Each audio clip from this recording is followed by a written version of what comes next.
Hello and welcome everybody to the planning board meeting of May 9th, 2023. It is just after 7 o'clock, so we'll get started here. I see all the members that I know will be in attendance here, so we'll just run down the list.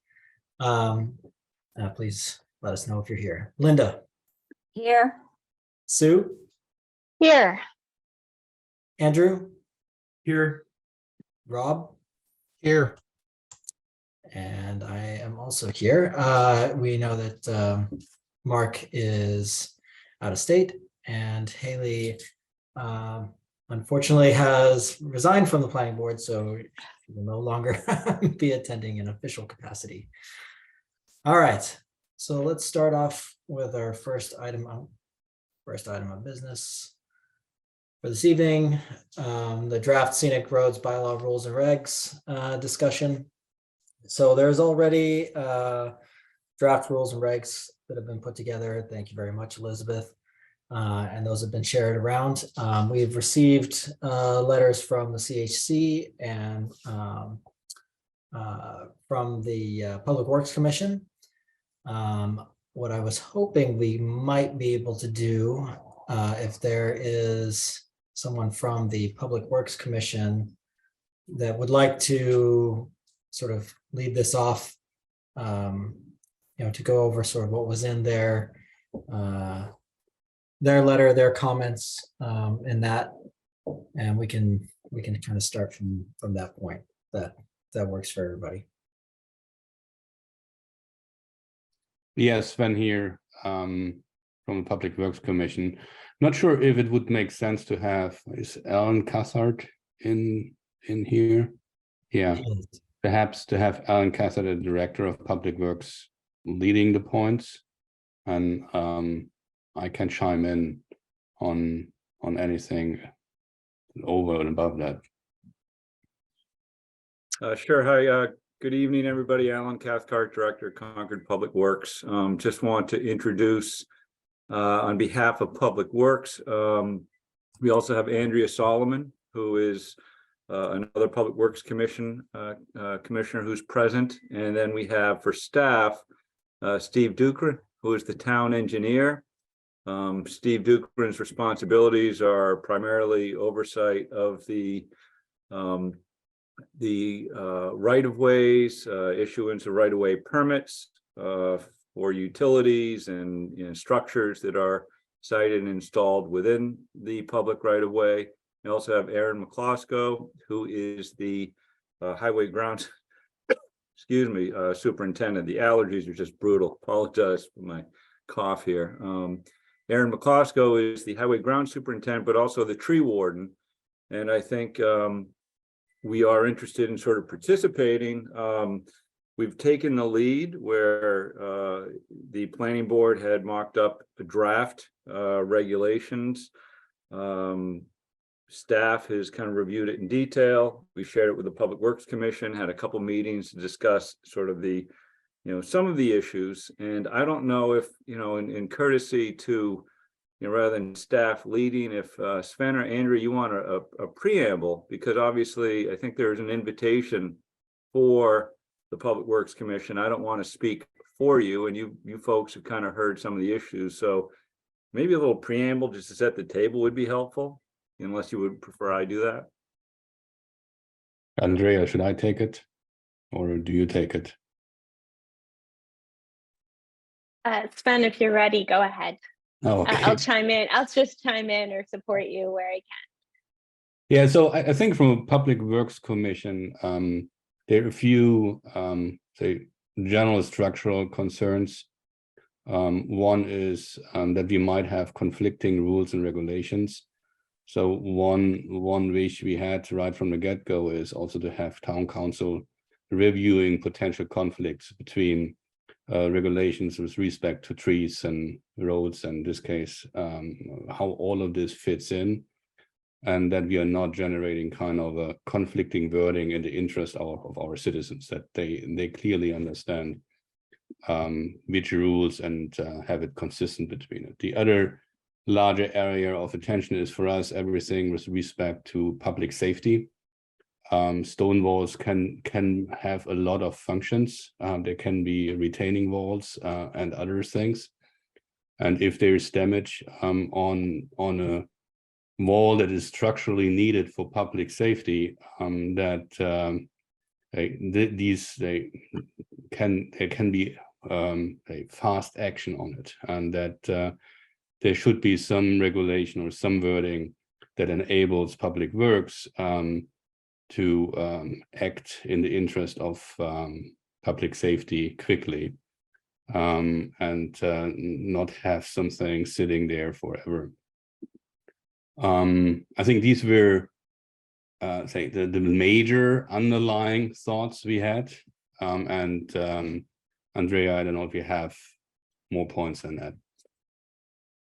I would just add to, like, I think that there's more work to be done possibly by town council to actually know which stone walls are in the public right of way, because many of these are on private land, which would not then be affected by the scenic bylaw.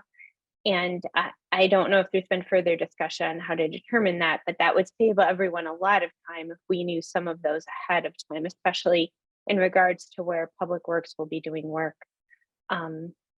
There's also just in listening to some of the previous planning board meetings, I know there's already some disappointment by the public understanding where the scenic bylaw is applied and when it isn't. And if we can just be very clear for people when it is allowed to be considered and when it isn't, I think that would clear up some disappointment with the public who might have thought that it affects every single stone wall on those scenic byways. So that's just another thing to consider as you guys go through these regulations. All right, thank you, Sven, Andrea. And then I just, if I don't know as far as if to go through every comment, we would assume that the comments we provided, were reviewed. Staff has had some conversations, independent, but I don't know. I will sort of call out for Steve Dukran's kind of role for Public Works. He really comes with the most kind of knowledge, information as far as some of the nuances that an engineer would look at. And I think that's one of the challenges that Public Works looks at is we do a lot of design and a lot of engineering in the right of way, and whatever structure we're talking about, I think Steve has experience as far as going through internally, developing designs that the town oversees and construction projects. And I think a lot of the nuances that have been raised, are identified because of an engineer's perspective of what they look at. Based on design standards, minimum criteria, those sorts of things. And I would also offer Steve comes with background as far as planning board activity for his own community for many, many years. So he also has a little bit of that perspective, but I don't know the best way to walk through each detail. And Elizabeth, I don't know, you have anything that you would want sort of flushed out? It's really, I think the intent is that collectively we all want the same thing, regulations that work for the community. That's why we're all meeting. That's where I believe with town meeting and the volunteering the plan board to include Public Works for comment and input so we can try and get it right. We know we're not looking for perfection, but we are trying to avoid unintended consequences, and that's really some of the major sort of the points of interest. And Steve Dukran, I would sort of maybe default to you as far as from our team what you would flag as sort of the most important questions that have been posed might be helpful in that order rather than going through every line. So at least you have a chance to have the conversation about those things that are really sort of what you would consider more important with this. Does that make sense? Yeah, yes. Steve Dukran, town engineer. I have to say that I have looked at these regulations quite a bit. There was the first draft that was prepared. I went through, I made comments. The comments were shared with the Public Works Commission, and a letter was sent to the planning board. And then the second draft came out, and a number of our comments were incorporated. We were pleased with that, but still there were outstanding questions. And once again, we drafted a letter. That was also shared with the Public Works Commission, and we had further comments and so on. I wouldn't say that I'm bringing a fresh set of eyes to these things, because I'm aware that the scenic roads bylaw was broached not just once, but several times in the past. And people before me, whether the town engineer or the public works director, they had similar concerns. And maybe that's one of the reasons why it wasn't passed then. But in any event, looking at this is not to get away from having any set of rules or guidelines, because we want the same thing as Alan and just put it. However, we also want to make sure that we don't set up a set of regulations that will box us in when we have problems. For instance, let me draw your attention to the recent incident. We had a vehicle just last week run through some guardrail, and a very unfortunate incident. And we have to replace that guardrail. That guardrail is the kind of guardrail that's been adopted by the town as a standard rail. In looking at guardrail, once again, we are finding out that that standard is no longer a good safety standard for that particular road. We have to upgrade the material, we have to upgrade the dimensions, we have to upgrade the location of the end treatment of guardrail. And one of the points we noted with regards to these regulations for the scenic roads, if you were to have a guardrail on a scenic route and it was damaged and it needed to be replaced because it was deteriorating, applying the new standard will sometimes have it end up on a stone wall, which means that the stone wall will have to be dismantled or removed. So we have to make the provision for something like that. But just to walk through a couple of points that we have highlighted a few times before, it's really important to get town council to review these overlapping or ambiguous roads. The private digging of roads bylaw that was done in 1992 covers everything that we do within the public right of way. And that's why me as a town engineer, I'm paying so much attention to this, because we do have a standard set of regulations that we apply for anything done within the right of way, including stone walls. And we need to know if the planning board is going to be acting and making decisions on stone walls and trees and anything on a scenic road, that there isn't that conflict that's been talked about. We need to know how we apply these the current regulations within the private digging of roads law. You have a case tonight on 1134 Monument Street. When we looked at that, the stone wall, we determined and was confirmed by the applicant that it's on private property. But we were asked to give an opinion on that. Our laws give us, jurisdiction over what's in the right of way. So we can't, we can comment, we can have comment for the planning board, but we simply can't apply the regulations within the private roads on a stone wall that's on private property. So therefore, if you look at our comments to the planning board, you'll see we talked about the driveway location, the site distance, and trees that are within the right of way. And you'd also see, concerns about when you locate a driveway, there are other considerations regarding making it safe.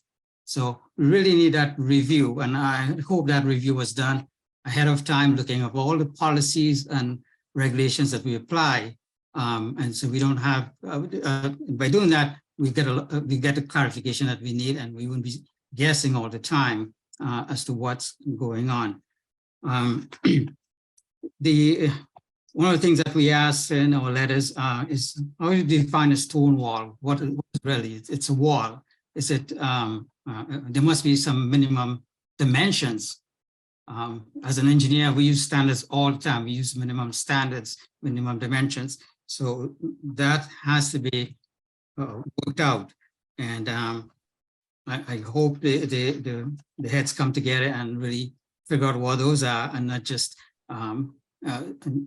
guess, because we have to apply these rules fairly across the board. We also ask about the stone wall. If you go back to the original criteria that you used in 2022 to pass the bylaw, we talked about the age and historical significance of roads, streets, and stone walls. So that implies to me that you're looking at stone walls that were culturally placed there over time. So there's a new stone wall that went in 5 years ago. Does that count as a stone wall? I think those are important considerations so that we know how to apply these rules properly. I think Sven mentioned retaining walls. Like the example I gave with the guardrail, if a retaining wall whose job is to hold up land were to fall and then be replaced, I don't think you can put back a dry laid stone wall to do the same job and expect it to last another 40, 50 years. And we have an example going on right now on Lowell Road. We have a retaining wall was built like 10 years ago. Originally, the engineering department, I wasn't there, but the engineering division had spec'd out a different kind of retaining wall, but I don't have the whole history because the owner has moved out. But my understanding is that the owner wanted a dry laid stone wall to act as a retaining wall. And now today, 10 years later, that wall is coming apart. And so we're still trying to figure out how to address that issue. So retaining walls to me, if they exceed a certain dimension in height and function, they should be exempt from these rules, because you just can't get a structural stability using the old conventional stone wall methods for doing the same job. Then culvert head walls. We have a lot of old culverts in town, and the head walls are old stone. If that culvert has to be replaced for whatever reason, I don't think that stone head wall is going to work. We just had an example on Sawmill Brook not too long ago. The butter, they loved looking at the head wall, and they asked, can we preserve that? It is preserved, but it's buried because it just couldn't do the job anymore. So these are the considerations that need to be considered as we move forward. What else? We commented on when you do future designations of additional roads as scenic roads, you consider larger transportation plans, whether it's been done by the town or the state. If the state is sponsoring, say for instance, a bike route or a major road expansion, work on bridges, culvert work like I talked about, and obviously utilities. And I noticed that utilities, they get an exemption automatic to the bylaw. But there may be new utilities that are coming down the road that we haven't even considered yet with the change in technology and so on. And the reason why we're asking that you consider all of these for future designation in your future designations of scenic roads is that any of these larger plans taken on by us or by other departments in town, they're vetted publicly anyway. So the public gets to decide what it wants on the streets. If it wants the improvements in the project or the program, or if they want a scenic road. I think the public gets to make that decision and to strike the balance. And so we have that out there as a consideration for you to take. And in terms of the approval, the process and the form that's been developed, and I know in the application for tonight, there is a form, but I don't think that's the final version. Affordability for, I think I've seen in the past when it was presented for the scenic roads bylaw, you mentioned about reasonable alternatives. And I think in the term reasonable to me means affordability. And that's important to public works, because if we had to do a mitigation project, whether it's a stone wall or whatever on a scenic road, we have to look at budget considerations for this department. Let's see, other considerations we're asking for when you're doing the approval. We want us to look at if there's an existing wall that's being undermined and not functioning properly, and it's threatening, damages should it fall, that it be given consideration so that the proper action can be taken, whether to replace the wall in kind or eliminate it altogether. Let's see what else we have here. And in looking at the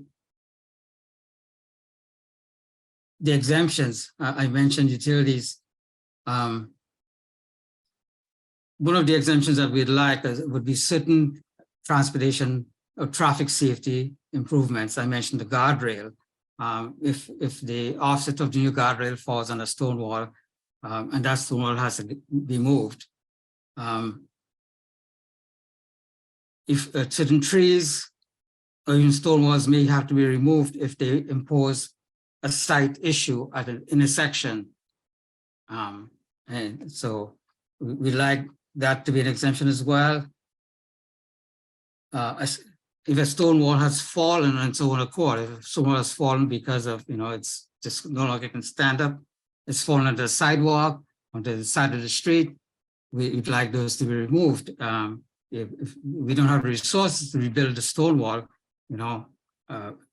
then we'll be stuck. So we are asking for those kinds of exemptions, and all of those are listed in the letters that we've sent.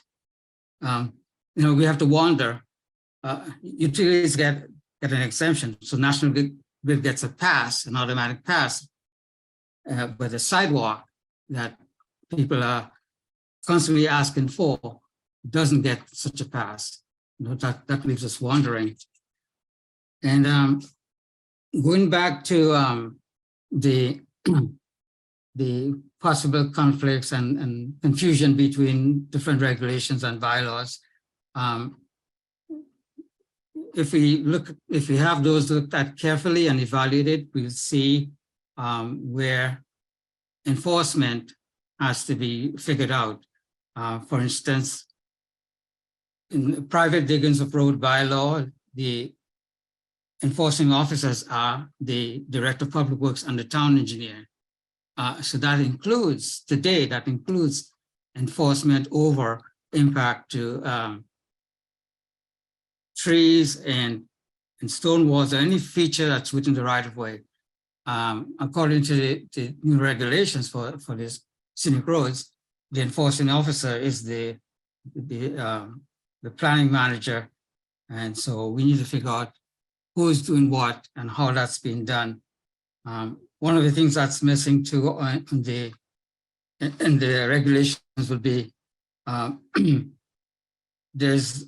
need to figure out any kind of replacement or mitigation for the willful, unpermitted removal of stone walls. We have language that covers the removal of trees, but we don't have any for stone walls. And the other thing that came to mind recently was if a stone wall is accidentally destroyed, say by a car accident or so on, how are those being addressed? I don't know if those will come under these regulations. That is more of an insurance thing, but regardless, somewhere that needs to be figured out because the possibility does exist.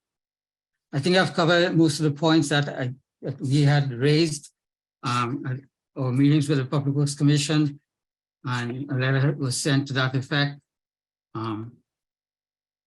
Alan, I think that's it for me here. Yeah, thank you, Steve. That gives the overview. And again, part of the challenge is drilling that into the actual language, which is where, you know, some of these things are outstanding.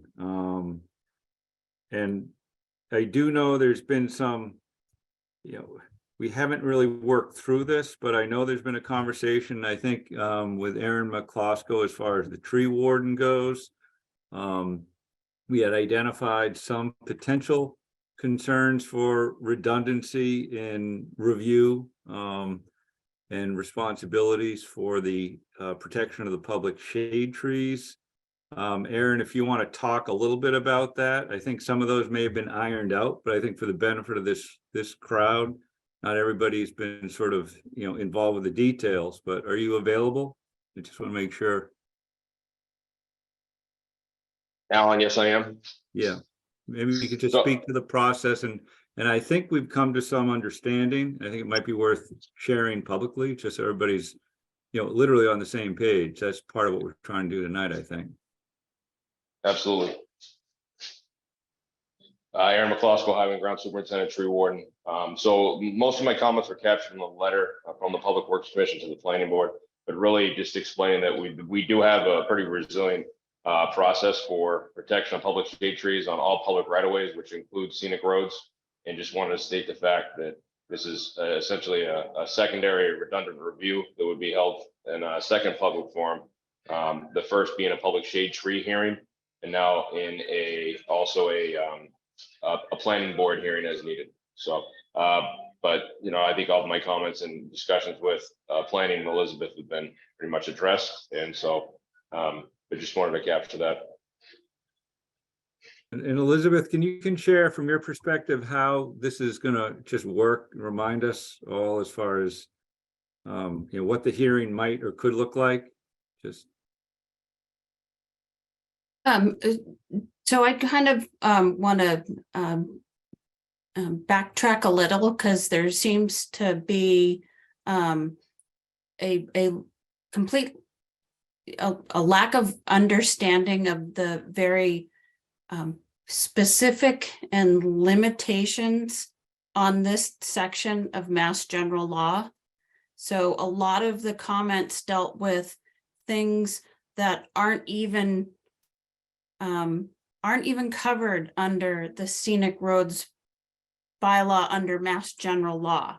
So the statement being, after a road has been designated as a scenic road, any repair, maintenance, reconstruction, or paving work done with respect thereto shall not involve or include the cutting or removal of trees or tearing down or destruction of stone walls. And then it goes on from there. So if there's a car accident and it hits a stone wall, that doesn't trigger scenic roads bylaw. If a guardrail gets hit and the guardrail has to be replaced, that doesn't trigger the scenic stone walls. Signage was mentioned. Well, that's been, included in the draft as exemption. There is no exemption for utilities. There's an exemption for, in the draft regs dealing with the town, by, the town when it's, talks about in connection with right-of-way maintenance. And it talks about CPW emergency work related to utilities, flooding, erosion, or other critical conditions. So National Grid cannot just, come in and remove trees and remove a stone wall. So that's, I don't know where that misconception is coming from. Also the comments about anything dealing with the state. Well, the state law does not allow you to designate any state road that's maintained by the state or any road that is not completely within, the town itself. So like Route 62, it extends out of the town of Concord. So you're looking at number routes. So those can't be designated as scenic roads. So I think some of the concerns deal more with not, understanding the actual state law is very narrow. To the question of the redundancy with the public shade tree, it is not it's not a redundancy in in the making of the rules and regulations. It's an express redundancy stated in the state law that says that when a public hearing must be held under the provisions of public shade tree for the cutting or removal of a tree, such hearing shall be coordinated into a single public hearing before the tree warden and the planning board. If there's no planning board, then it's the city council, or if there's no city council, then it's the select board. So the state law actually says you will do this. So, it's not something that is being, inserted into the rules and regs.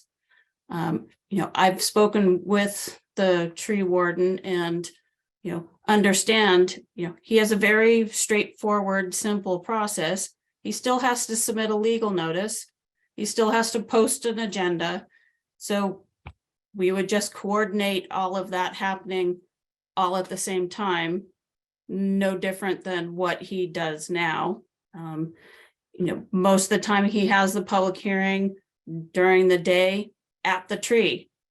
That's fine. If there's four members of the planning board, you usually show up and it's about a 15-minute, a 15-minute exercise. If somebody objects to a public shade tree, being proposed to be cut down, and it's a, gorgeous, perfect, happy, healthy tree, then it doesn't get cut down, and the planning board would go back to that property owner and, inform them that tree's not coming down, find a different spot for the driveway that has less impact.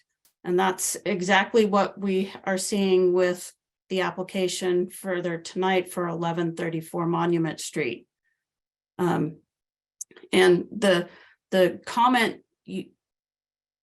two comments. So the example for 1134 Monument Street is, the face of that wall is the boundary line. The wall isn't totally on private property. The face of the wall is the boundary line, and a determination that triggers the scenic roads bylaw.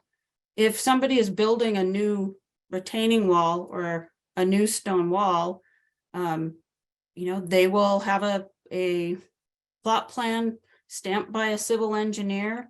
And, if they want to build the face of that wall on the boundary line, that's a boundary line, and it's not entirely on private property. It's not entirely within the public road or right of way, but the face of that wall is part of the boundary, and that's part of the public road right of way. So, you can split hairs on these rules and regs however far you want, but I think having a better understanding of the very narrow focus and limitation of the state law itself answers a lot of these questions. Some of the things that do need to be answered, which I think are important, is, if there is currently the rules the draft rules and regs have an exemption that deals with, I have too many things open. Hang on. Has an exemption, for Concord Public Works, emergency work related to utilities, flooding, erosion, and other critical conditions.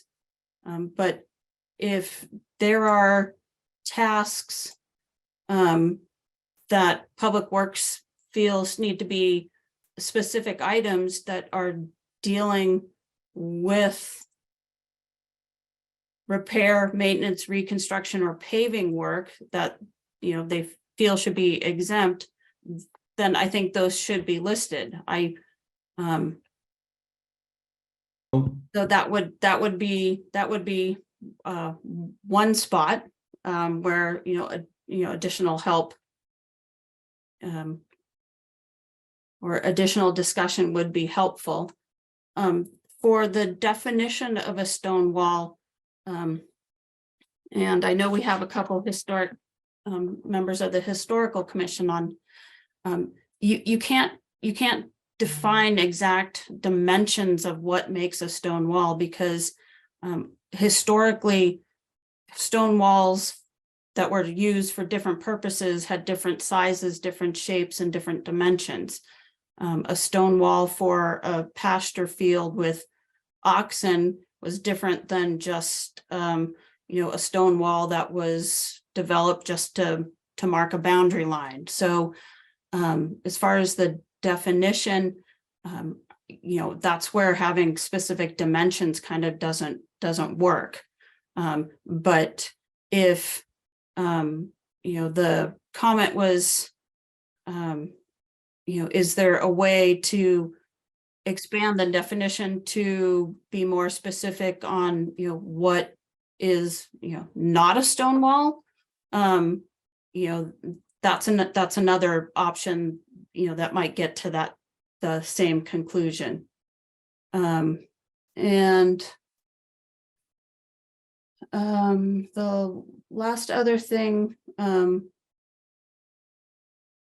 was just minor as far as the definition of including the statement for cutting and removal of trees.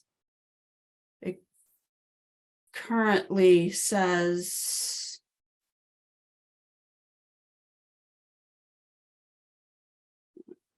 where is it? Cutting or removal of trees shall mean the removal of one or more trees, trimming of major branches, or cutting of roots as determined by the tree warden.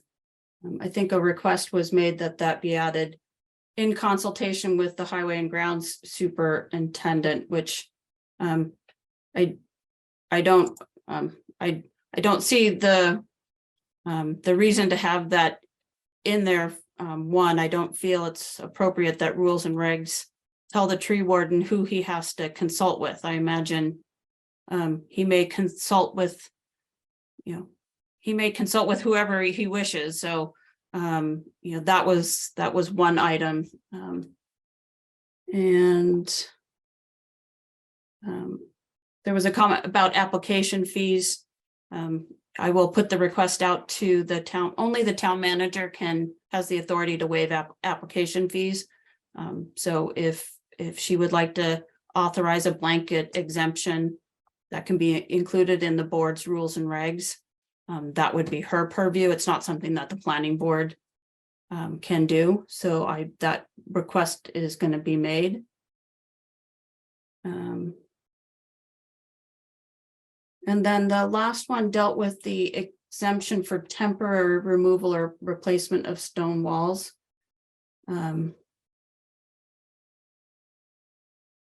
The comment is planning disagrees with giving CPW exemption on these requirements for removal of trees and stumps, installation of signage, and the maintenance of stone walls.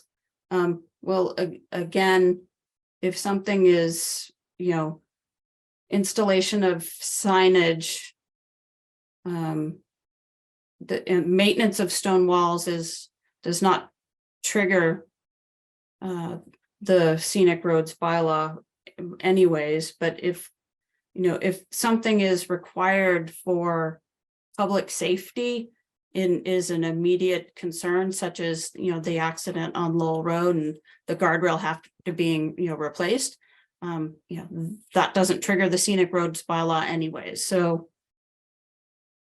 that's all I have, unless the board has questions. That's just from Public Works Commission, just a couple of comments. I think is as you pointed out, Elizabeth, there are a significant amount of, say, additional laws and bylaws. Massachusetts level and the town, we have several bylaws. And one of our first requests is in this to have a review, at least from a town council, to just make sure that these are somehow consistent and coming together, and that potentially helps to build that understanding you pointed out you feel is missing. That I have not disagreed with that, and that's been a comment in the rules and regs for the last few months. So and I don't think the board has ever questioned having these not looked at by town council. Yeah, so I think it's from our point of view, this is very important. Second, just to be sure, as you're saying, stone wall repair and maintenance is excluded. The definition right now means that that's a stone wall and repair and maintenance that does not involve alteration in the form, materials, appearance of the original wall. So they say, as pointed out before, sometimes you have to use another material, or you have to adjust the form because the original stone wall collapsed, for example, for a reason, and you have to do it differently. So the moment you're doing a certain alteration of the form, materials, and appearance, then this whole thing applies. So it's not a blanket excuse of stone wall repair and maintenance here. Also, the definition of stone wall is extremely broad. Stone wall shall mean a man-made continuous grouping of stones forming a straight or curved line. That could be, to be just blindly open, could be just the little line of stones I have here in front of my yard, marking the thing, which I would not define as a stone wall in a sense, but a man-made continuous grouping of stones is a very, very wide and broad definition. So we just have to understand what we are getting into when we make these definitions. If we are all on one page, it's fine. But we want to be on one page, and to make clear it is clear also for the citizens, when does this apply? And where's the gray zone? And where's a clear line for people to understand what is a stone wall?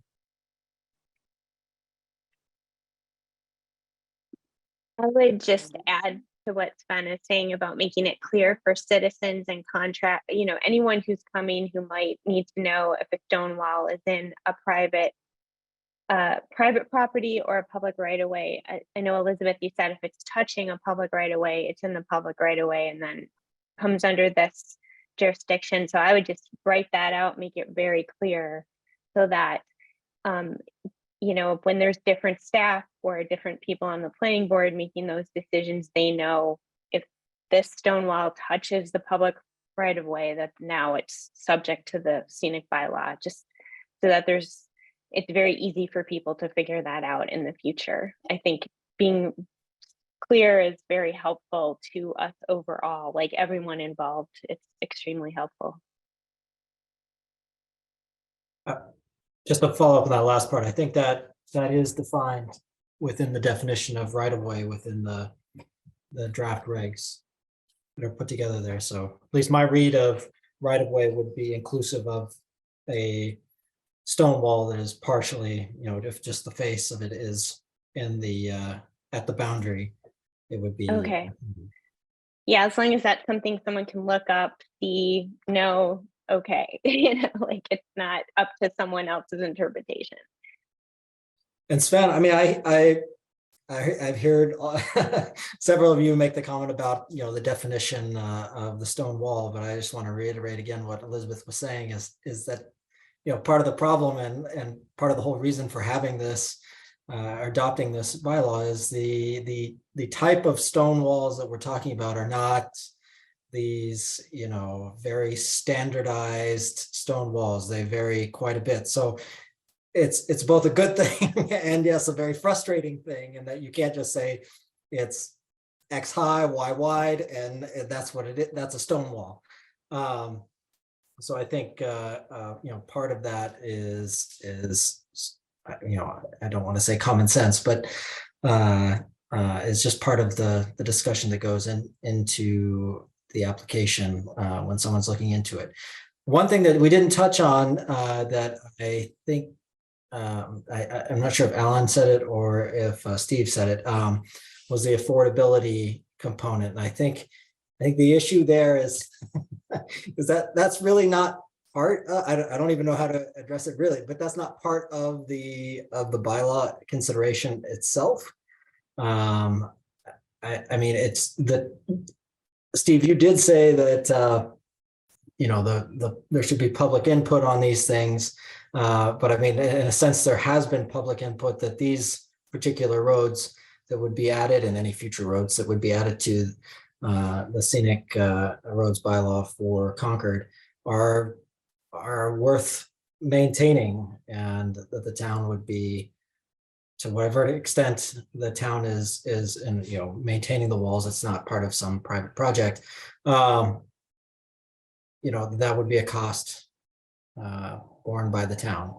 So, I mean, that's just a reality of we're having to work through what that means, but the affordability component, I don't think is one that we can build into the rules and regs, at least not at this point. Yeah, Mr. Chair, reason why we want to continue to emphasize that is because some of the criteria when we putting this plan together, you know, for the bylaw, mentioned reasonableness, and that's how we interpret it. You know, what's within reason when you want to do something. Cost does matter to us. It does matter to everybody, as a matter of fact. And I know usually you don't use that in your typical planning board action, you know, for a site or for residential development. But something like this, when it applies to public work, when it applies to the town, I think it's important. A couple of quick comments. You know, I've said a lot, you know, in my communications, and I come from the point of being, you know, an engineer, boots on the ground, things that we deal with daily, practically. You know, we're not planners. We actually, you know, take care of stuff, and we deal with residents and their issues all the time. Well, one point of clarification about the utilities. Your planning board hearing, March 8th, 2022. If you look at the list of, they said a bylaw is not triggered by, and listed a few things. One of those was the installation of utilities, and I was going by that. Maybe that's not the case, but that's the notes I took at the time.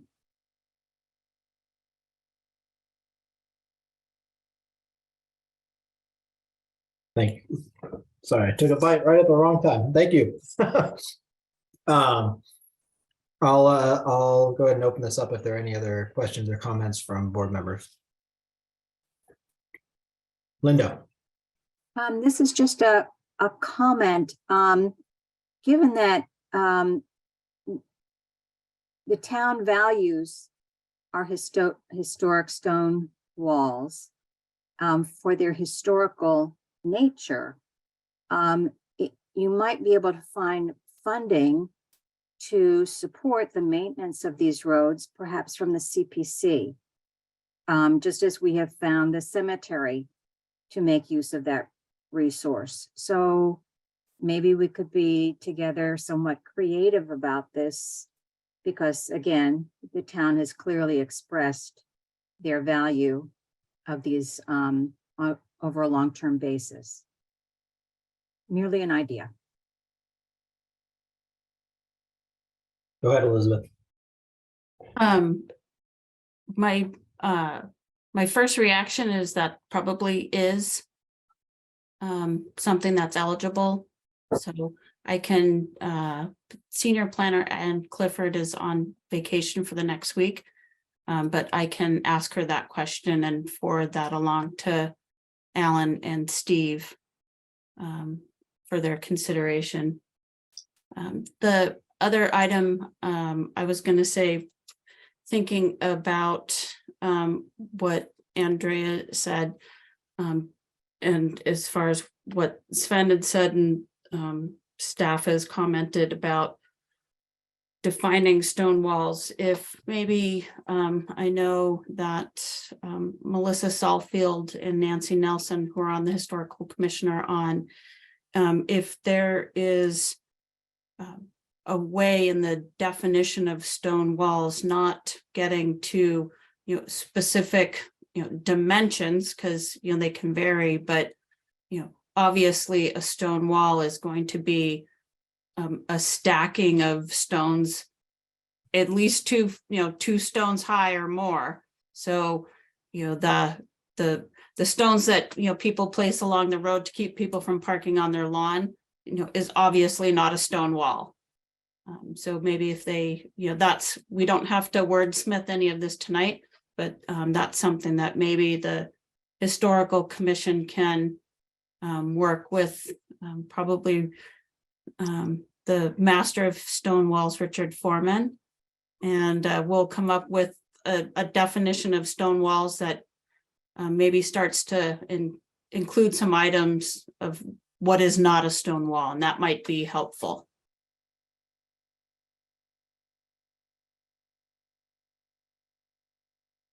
Go ahead. Oh, yeah, go ahead, Sue.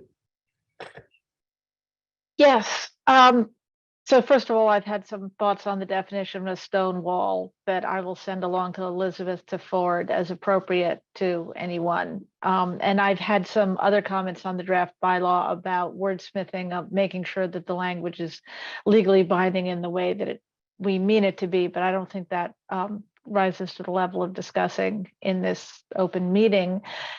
Third of all, I think this is probably a foolish comment, but in the case, for example, of a guardrail, which is damaged or needs to be repaired or replaced, and where modern standards for replacing it require the demolition of a stone wall in order to place the guardrail in the location of the stone wall. And given that the people of Concord have said we value our stone walls, what is the controlling factor there? Are we legally required to build roads to a modern standard of guardrails and other safety features? Or should we somehow go back to the people and say, which did you think matters more and to what degree?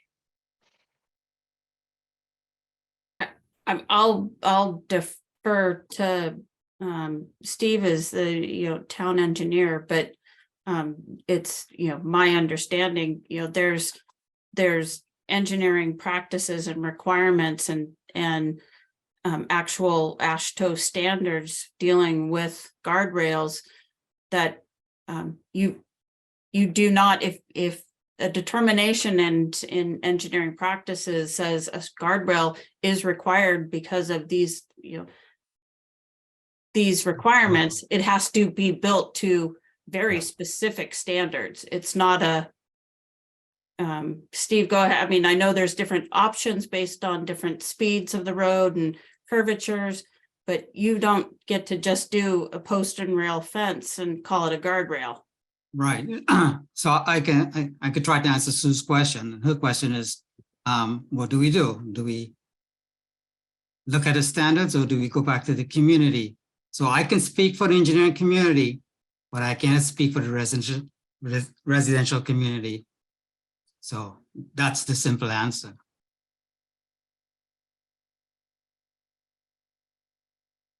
Okay, think- so then my understanding is, I mean, there's a difference between a best practice and a requirement.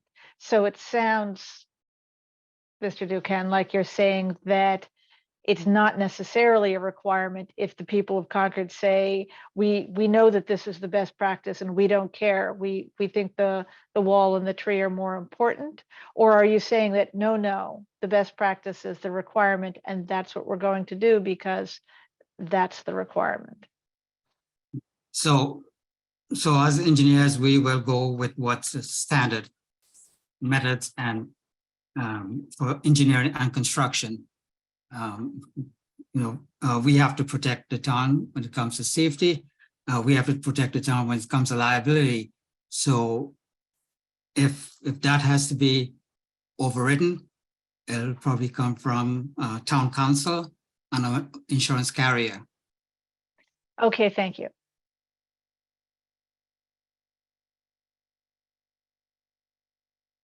Are there any other comments or questions from board members? All right, not seeing any. Elizabeth, did you have any other comments? No, I mean, there's been a lot of information. There's, some answers that I'll go back and get and try and expand on some of these items based on the conversation. Then, send it out again to everybody to look at and have the board discuss. And, once there is a final draft, that will get sent to town council with the issues and concerns outlined by the Public Works Commission and Public Works staff. And then, from there, it still requires a noticed public hearing and comments from the community before this can even be adopted. So we're still a few months away. So this isn't going to be approved overnight, but A lot of work will go into only potentially be changed during the public hearing portion. that's usually what happens. Exactly. We're running a little bit long in this, but Alan, I do want to give you a chance to say something else. Oh, Appreciate the opportunity to, participate in this conversation. Just to share with those who don't work with us day in, day out. We work very closely with planning department and staff all the time on a number of issues. Our goal here is really to try and get it as close to right as we can before we go for public comment. But we appreciate the opportunity to sort of explain at least the context of what our concerns are. But, I'm sure we'll end up with something that'll work for the best interest of the town. And that's why we're all here tonight. So again, appreciate the opportunity to participate. Thank you. thank you. All right, yeah, it sounds like there's at least hopefully some headway and understanding of what needs to be addressed, and it sounds like, Elizabeth, you have a number of ones that you're going to make some contacts, and hopefully we'll get some final wording on this. All right, Sounds good. thank you. Thank you, everybody from who's participated. I'll say that. All right. I need to go back to agenda. All right, our 7:30 piece of business recommendation of the ZBA for 37 Lexington Road. The applicant has requested a discussion be continued to May 23rd at 7 p.m. I thought, did we not already have something at 7 o'clock? Yes. So, one second. So I finished that before something else got scheduled. So things are being scheduled fast and furious. So for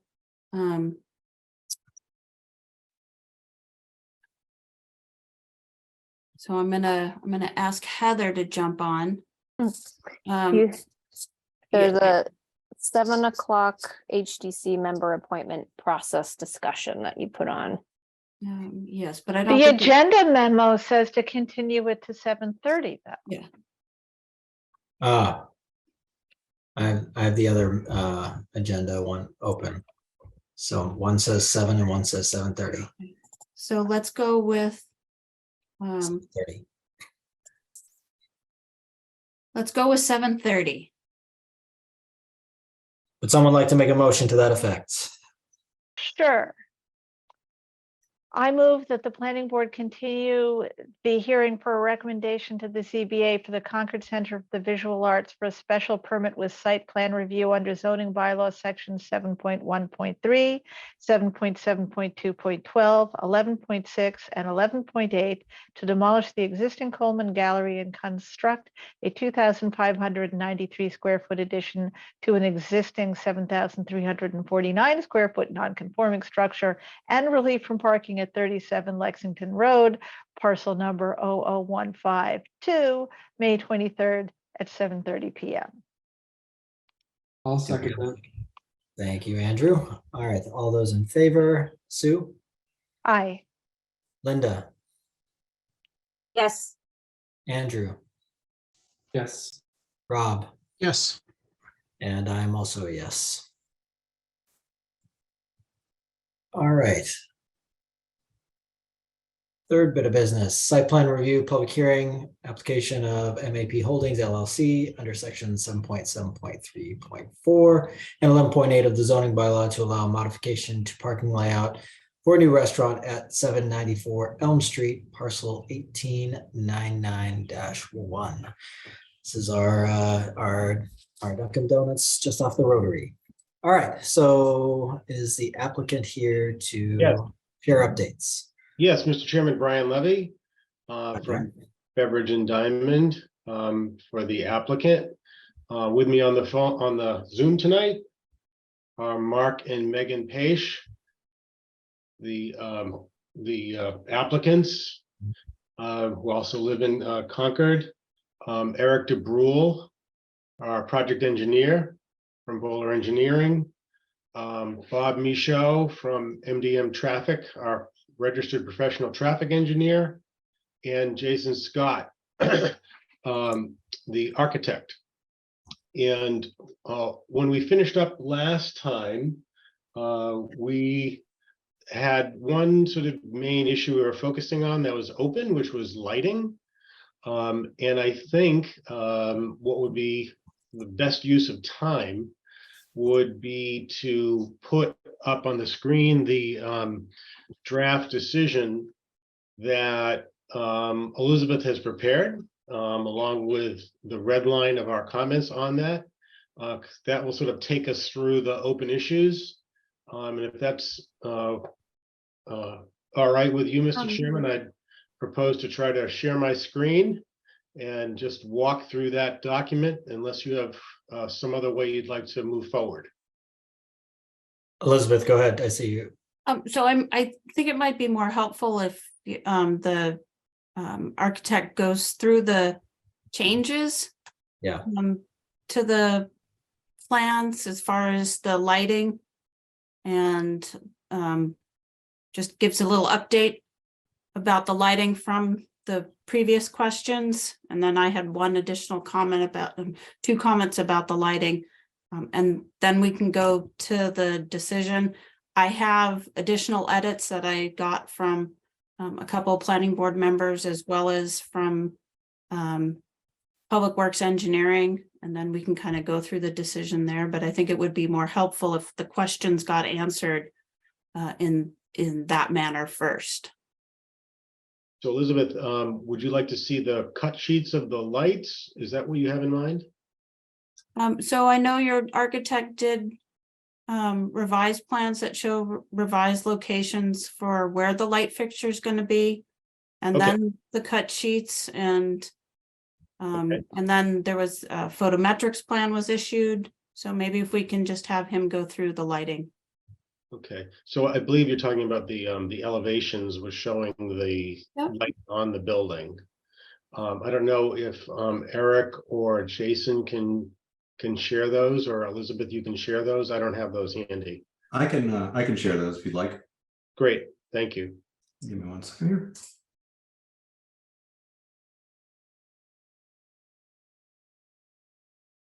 All right, so if everyone can see my screen. So a couple of things that we talked about changing on the previous submission, we had shown LED lights under the canopy here for the outdoor porch. It was requested by the board that we minimize those lights. So we eliminated all but 2 of them, one right by the entry door in, and then one by the door into the kitchen area, also the door to take the trash out. So we did keep 2 of those LEDs, but we eliminated the rest. And we proposed replacing those with EWS-1, which are wall sconces. So we have 3 wall sconces along one side of the porch and 3 wall sconces along the other side.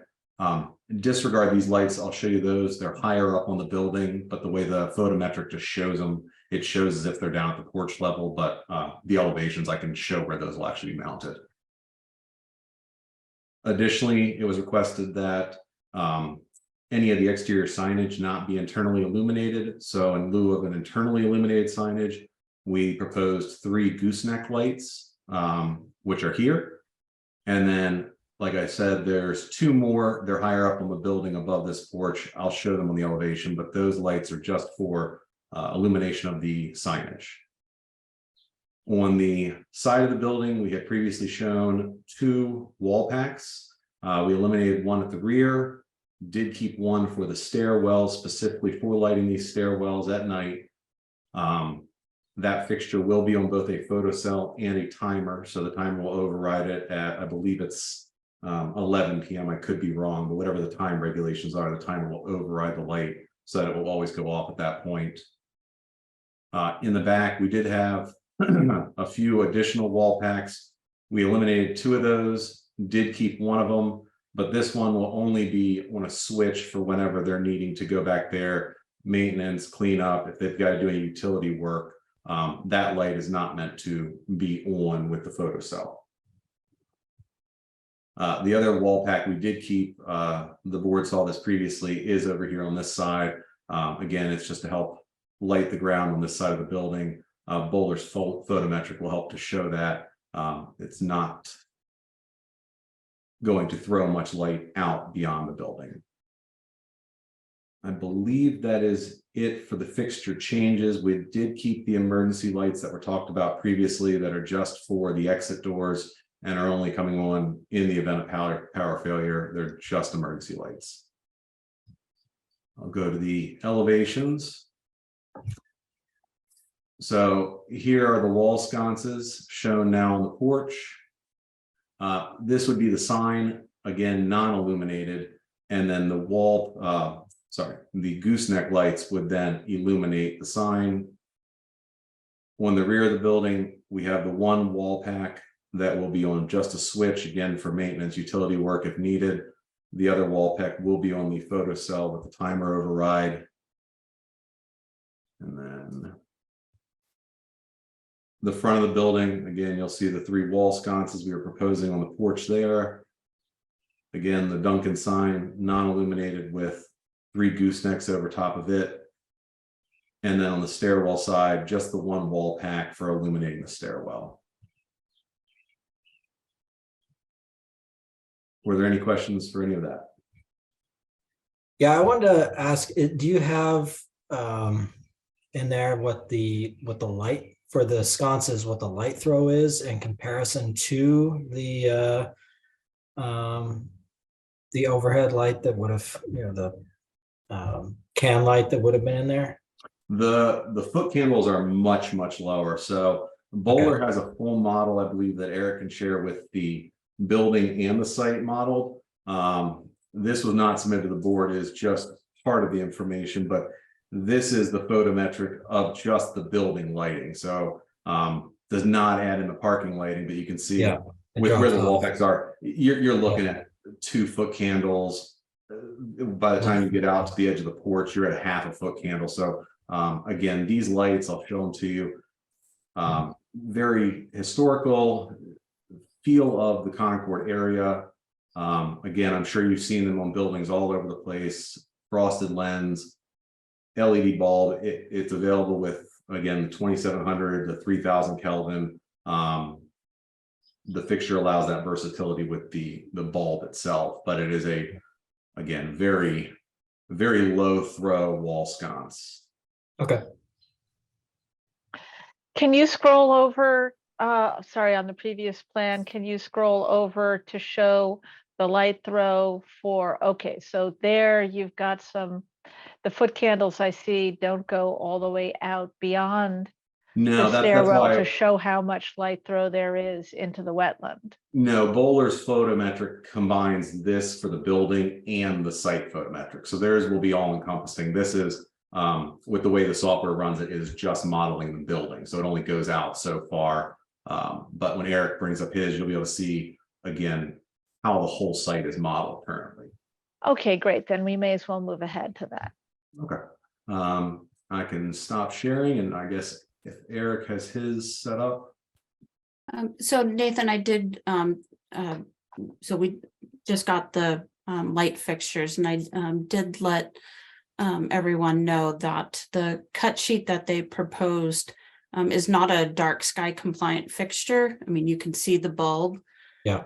And, so generally, a dark sky compliant fixture is one that does not, you can't see, the bulb, and, the light does not shine out greater than a 15-degree horizontal.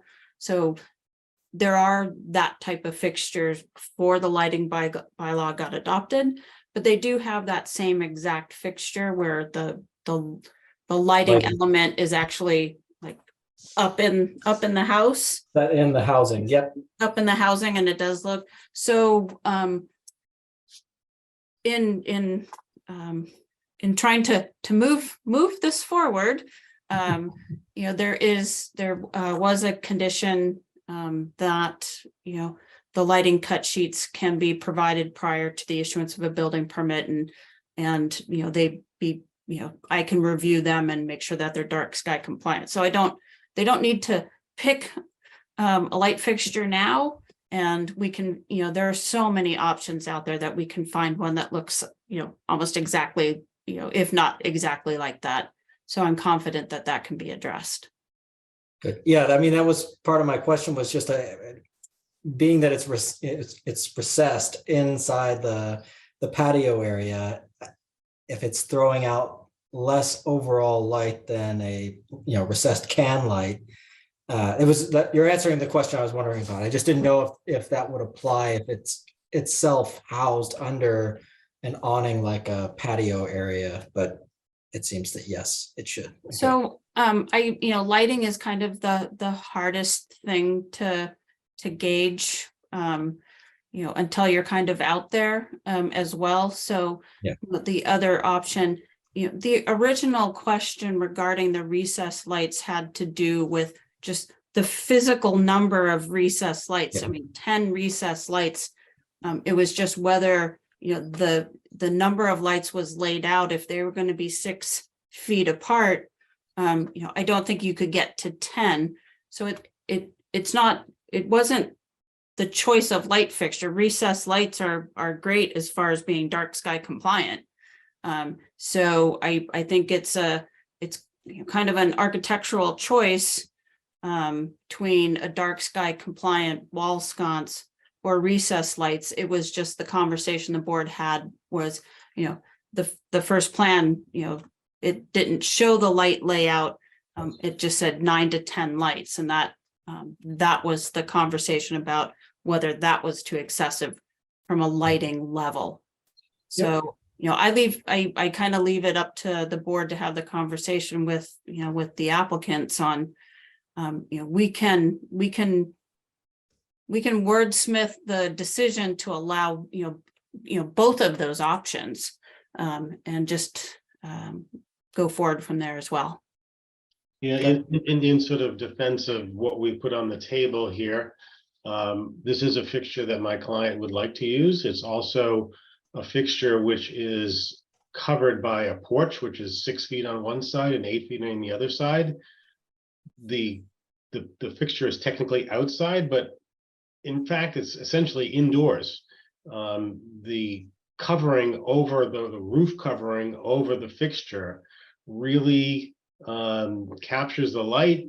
It's not very bright. It doesn't extend very far. You saw the foot candle picture of it.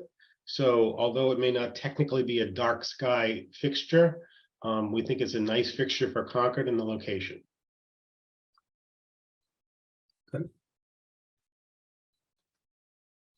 All right, we will move on. All right, anything else on lighting?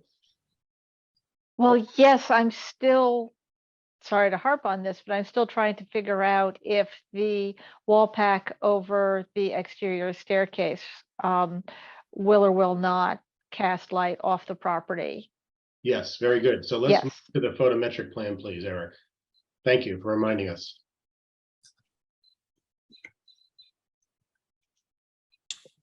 Okay, all right, so I'll go to that exact specific area that you were asking about, and you can see, you know, it very quickly dies off, as Jason was mentioning. As you get away from the building, you see the 0.1s and 0.2s. You know, as you get, you know, 15, 20 feet outside of the building, and that's generally the case all the way around. It quickly dies off. You know, 0.1s, 0.4, 1.3, you're about 20 feet outside of the wetland area itself. So Elizabeth, can you help me out with what are considered good standards for casting light into a natural area? Or these numbers look very low to me, but I am not actually conversant in the specific numbers. Point one is very low. Okay, well then this looks pretty good. My Yeah. other suggestion was going to be, why don't you move your wall pack up into your little rooflet that shields the staircase, but these numbers are so low that maybe that's unnecessary. Yeah, point one is very low. And what I wanted to ask though is kind of right where the hand is, where the exterior light B is. You have right next to that is the parking lot light A. So whether that, I don't think it makes a huge difference, but whether you need the light B, whether that's even needed in that location. If you have the parking lot light, which will definitely shine that walkway forward and to the side and along the building. The one question I wanted to propose to the applicant and have the board discuss is come 7, 8, 9 p.m. Whenever it closes and the person takes the trash out to the dumpster in the middle of winter, it is pitch black at that dumpster. So whether you want to include a parking lot light next to the dumpster, I did speak with the natural resources director, and she did not have any issues with a light being incorporated there, so long as it was a forward throw light fixture and possibly having to put a shield, a back shield on it. But she agreed that it's really dark back there. Yeah, I mean, you can see on the, it shows a 0 and 0.1 all around that, so. Yeah, it would need not just a back shield, but a side shield on one side. But I see the point, because otherwise people will need to wear a headlamp to go out there to have hands free. So, I mean, you can select that type of fixture. You can select a narrow beam that doesn't fan out to the sides. It's more focused. There's as Jason mentioned, I mean, there's so many options that can be incorporated into those lights. I don't have a problem with that, but that's something that the applicants may want to consider. I think what might be a good recommendation. We'll do whatever you want us to do. So we can remove any light, we can add any light, Well, this is entirely up to you for a safety. I wouldn't want to walk with trash to that dumpster in the middle of winter at night. It's going to be dark, real dark. Well, if you want to make your employees wear a headlamp to go out there, I'm fine with that. But so I'd like to leave that as an option for Yeah. you, and have the board just incorporate that. And then you can decide later, but I'd like to leave that as an option for you to do. We'll plan on adding the light there. Absolutely. Great.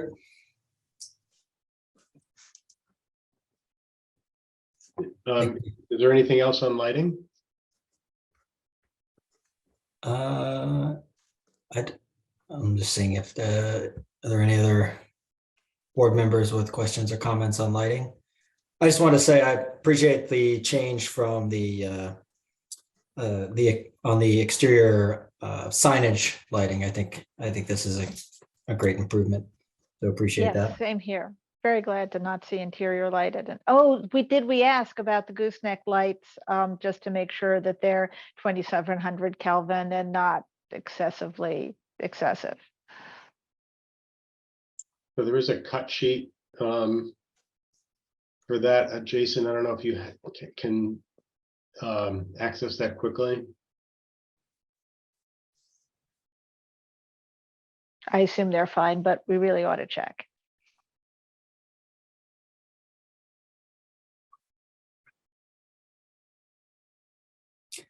While he's looking for that, was there any information gained or on the EV charger with EV Go or whoever the partner is?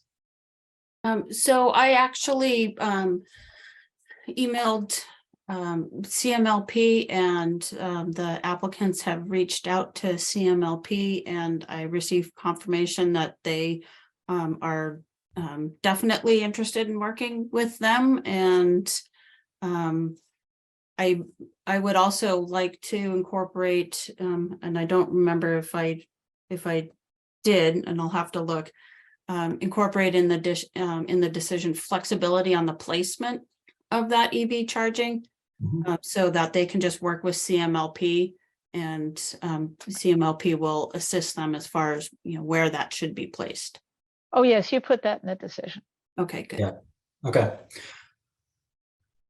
It was Great. last week, and I don't remember much, so. That probably means the charge point ones that they've been using elsewhere, those are good chargers. So, all right, that's excellent. Sorry, Eric, were you able to find that cut sheet? I've got it here. It does not Oh, sorry, list Jason. the Kelvin on it, but the lighting manufacturer said all the lights are available in 2700 to 3000 Kelvin. I can show you the cut sheet. Give me a second here. It's just a single pager from them. Second.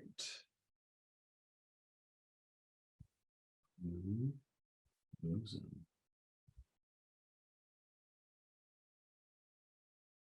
There we go.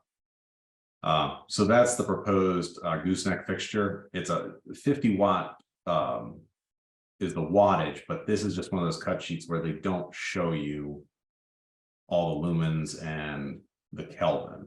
But I have the email from Villa saying that all the fixtures we've shown are available 2700, 3000 Kelvin. Well, if we go with the language in the draft decision about Elizabeth checking in on this later, that works for me. It's in a surprisingly modern fixture compared to your nicely historical wall sconces, but if this is what you want, I'm okay. Yeah, this is kind of one of the, I don't want to say standard fixture for Duncan's, but it's one we've used. Brick buildings, Victorian buildings, we've kind of used it all over the place. With the dark bronze, it kind of does fit in with everything. And again, with the height of it, you're not going to notice the fixture itself too much. It's a very, very thin fixture. It's not one of these old school, big, round goosenecks that we're used to seeing, because that's what I was thinking. Like that just distracts from the signage. That's I what I was assume it's because expecting, but this it's does fine. not detract from the signage itself. Yeah, it's one of those, we've seen those, and that's something Duncan at some point did, and they got away from years ago, because again, the size of those fixtures and then the amount of light that they would be putting off for the bulbs. Again, we're not trying to elevate the fixture, we're trying to show the signage, and then the fixture is just not appearing when it's off. Yeah. Again, it just disappears with the building ideally. Yeah. Okay.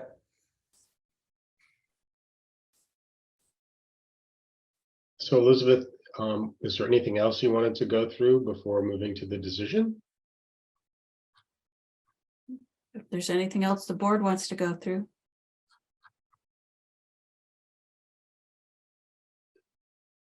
I'm good. Not seeing any hands or anybody looking to make a comment from the board. So can we get, does anybody want to make the motion on this? On Well, this one? No. Sorry, we're not doing that. No. I'd love to be voting now, Yeah. but there are a few things we need to Yeah. get through on the decision. So I don't know if you want me to go first.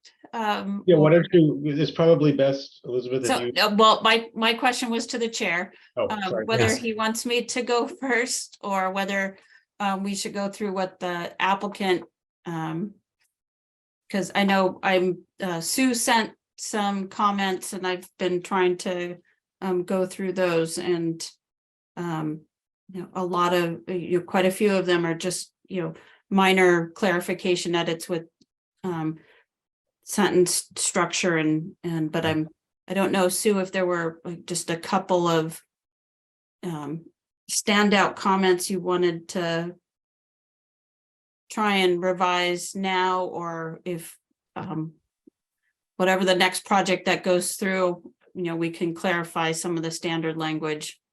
Right. I'm just quickly checking to see if there was anything. Well, there was something under section 2, 7.7.3.4.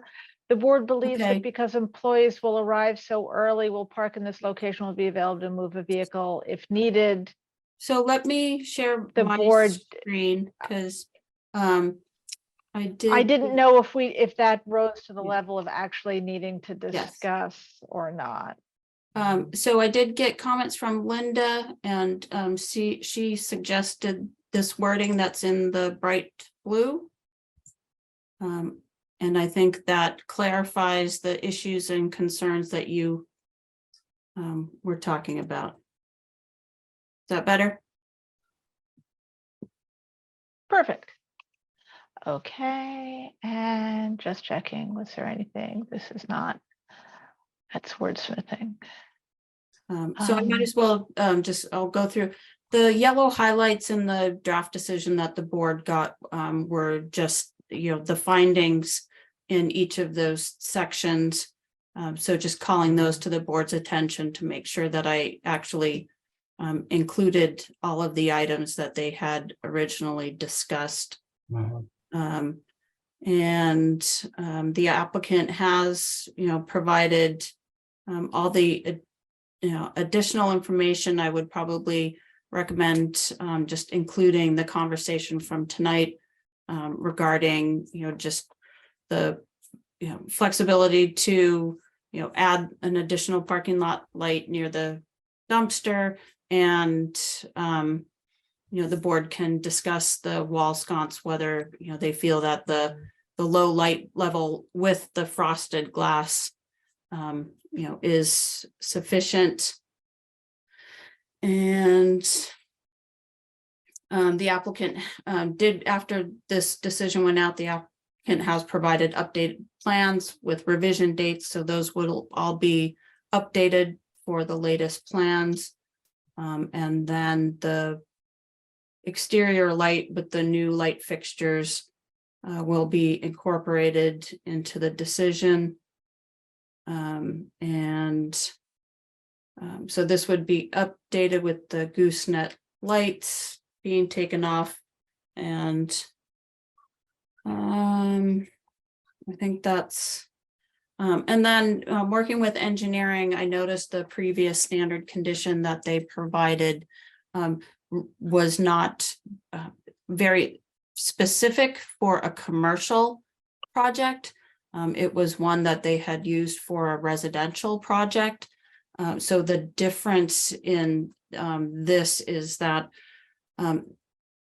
taking out any reference to a homeowners association, it also talked about tenants and an agreement between the owner and a tenant regarding the maintenance of the stormwater system, which is also not applicable since the owners will be the operators of this. So had them correct that wording as well. But I just wanted to call that out as an additional change. And then I think that's it for me.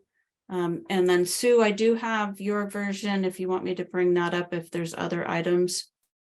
Well, there were several things of wording, but unless the insertion of shall provide at least, I put in at least one thing so that it didn't have to be exactly one thing. And somewhere I think I deleted the word main, which didn't seem to add anything, but everything else I thought was really to the level of a one item. Yeah, one item. Condition 9, I put in acceptable exterior lighting cut sheets, but everything else was like between saying may and shall, that level.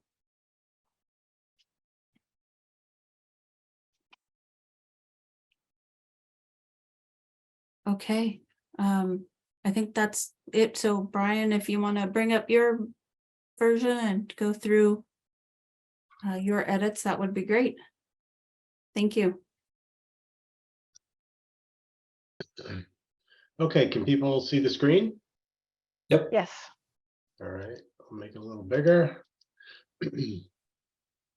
So I'll just say that the language that I read quickly in blue, there were 2 additions that Elizabeth just went through. I don't have a problem with those. So this would be sort of cumulative with those. Those blue comments do not appear in this document here. We added the red line language. I just added a slot to record a separate vote on the waiver. I thought that would be prudent to do that.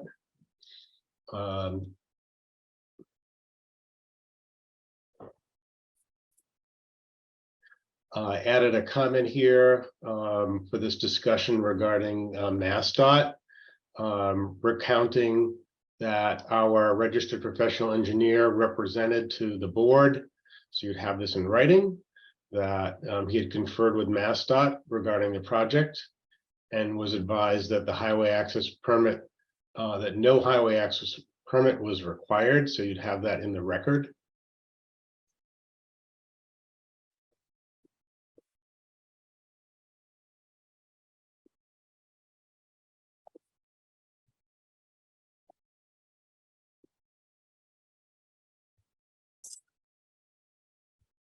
We inserted 11 p.m. here for the 2 mounted wall lights for the photo cell timer and turn off.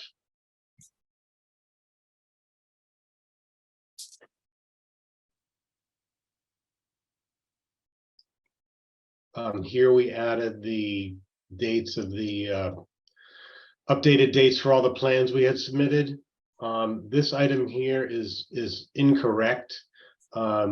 It should be reverted back to James Smith at 522 Bay Lane. That's my mistake. So that should be changed back.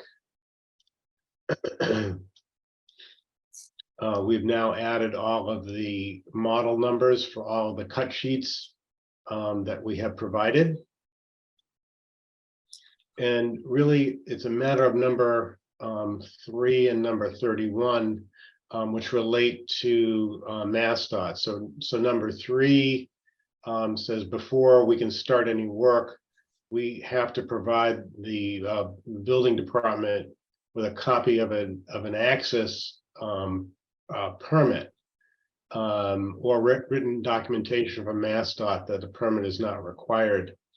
We can have Bob Michaud address this again if we need to, but I think he was very clear last time that it's a real reach.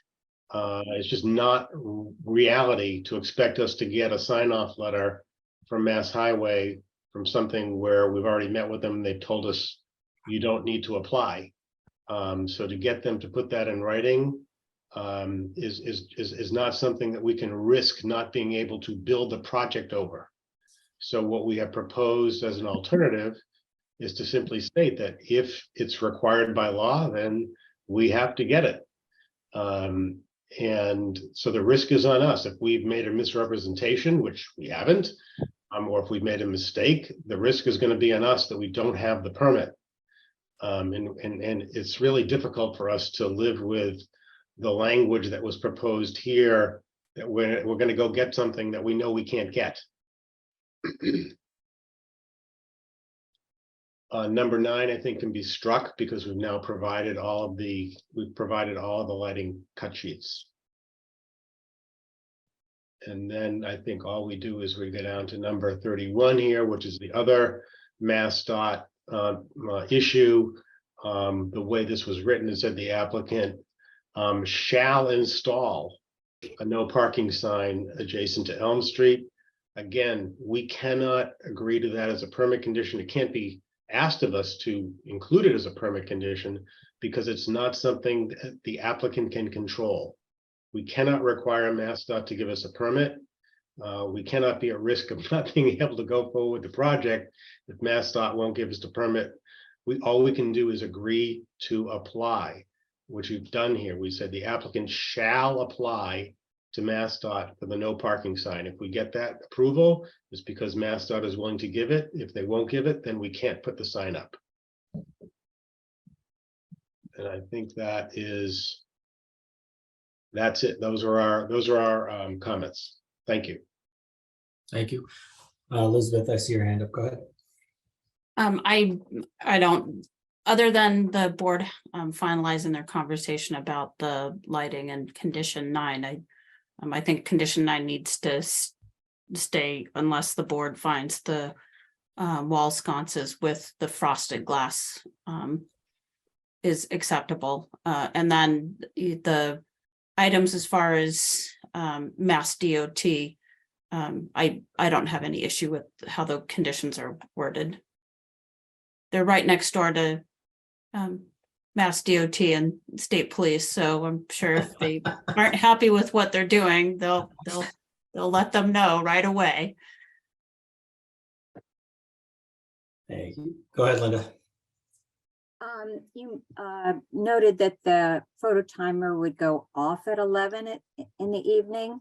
I wondered if you wanted to also put in that it would go on at 4:30 until I don't know, first light or something, because I could see that it might be useful to have cleared that with the planning board, that it goes on in the morning so that, when we get complaints that the light went on at 4 in the morning, 4:30 in the morning, that wasn't a surprise to anyone, that it had been discussed.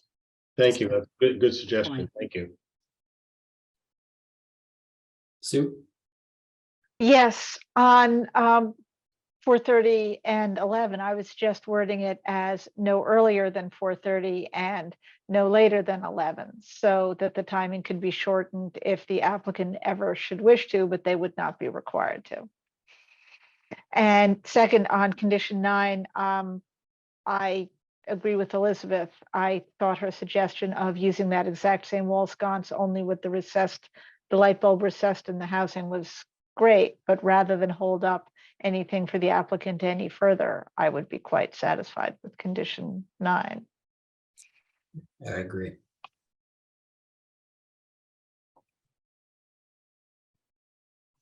We have nothing further, Mr. Chairman. Okay. And no other questions or comments from the board? I'm not seeing any. Elizabeth, you can slip in my just wordsmithing edits, right? Yeah. Yes, I will. Great. We haven't seen those, but I assume they're not substantive, so we don't have a problem with them. Great.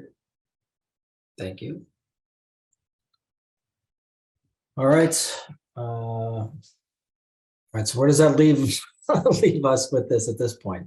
It's still a posted public hearing, so you do have to open it for public comment. Yeah, oh, yes.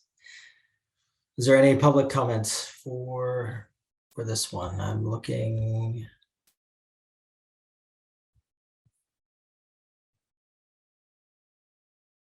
Not seeing any You can close. going.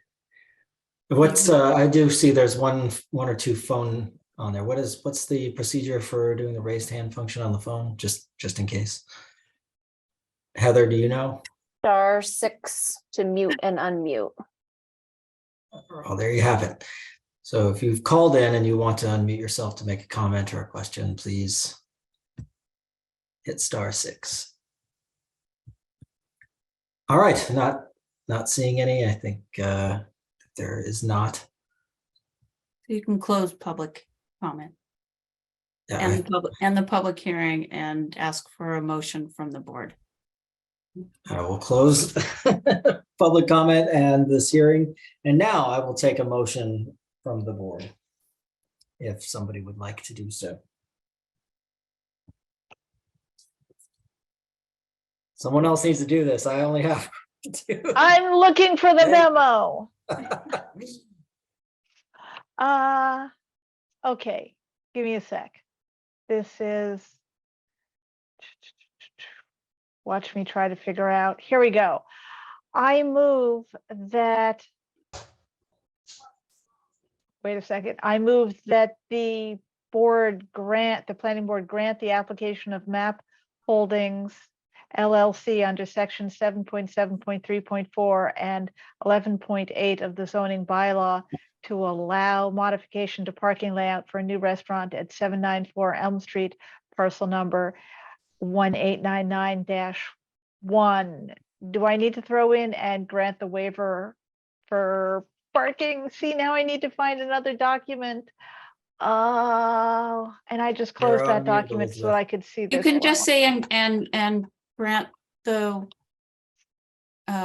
waiver under section 7734. And grant the waiver under section 7734. Based on the decision and findings as modified this evening. Based on the decisions and findings as modified this evening. Thank you, Elizabeth. Do we have a second? I second it. Thank you, Rob. All right, all those in favor, as I see you, Rob. Yes. Linda. Yes. Sue. Aye. Andrew. Yes. And I am also a yes. All right. That's it. Thank you. Thank you so much, everybody. Thanks, everyone. Thank you very much. All right. Excuse me. Now let's make sure I have the other one open. Now on to public hearing in accordance with the provisions of Mass General Law, Chapter 40, Section 15C in the Town of Concord Scenic Roads Bylaw Rules and Regs to review the scenic road bylaw application of Bentley Building Corporation to create a driveway access through an existing stone wall at 1134 Monument Street, parcel 1371-4-1. All right, yes. Following the last public hearing for the board, I met with Public Works Engineering and we met with the applicant and specifically had conversations with the tree warden regarding the location of the driveway and the impact to the two public shade trees as it relates to the site distance from the driveway and somebody safely being able to pull out and see down the road sufficiently. It was determined that given the size, it's a 42-inch oak.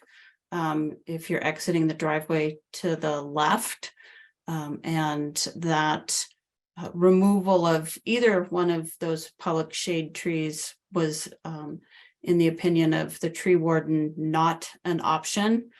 They're both in very, fairly good health.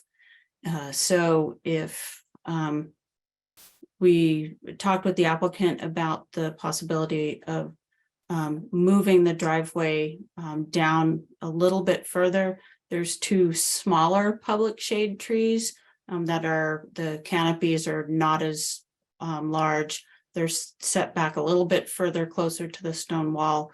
And I think either Mark or Paul from Stamsky and McNary is here, can just briefly show the board the revised plan. And I was able to quickly turn around a draft decision for the board to review tonight. And I can go through that since everybody just got that late this afternoon, but I only got engineering's letter this morning. So Paul, if you want to go through that plan, unless Mark, you had some other comments or. No, just I was going to bring up that we met with the historical commission and satisfied all their concerns. So, I mean, you pretty much said everything I was going to say. So thank you. Yeah, and I brought up the plan just so everyone can see it. So just I'm going to try to zoom in. So we want to come in here now, sort of in the center of the property roughly, whereas previously we were looking to come in at this 12-inch oak. So we've shifted it down. And the distance between the public shade trees is greater, so it's going to be much easier to provide stem and root protection for those trees. So at this One point, of the discussions the board had was, the original reason for having the driveway at that that southern end was tried to preserve, the length of as much of the length of that historic stone wall, and it is just not possible to have that driveway in that location for a site distance and safety perspective. And then, the tree warden felt that given the size of that 42-inch oak and the extent of its canopy, that the trenching for utilities, would likely be much more challenging. So he is, I spoke to him this morning, and he feels this is definitely a better location. The engineering division did provide a revised comment letter to the board, and they are asking that a note be included on the plans, regarding the site distance.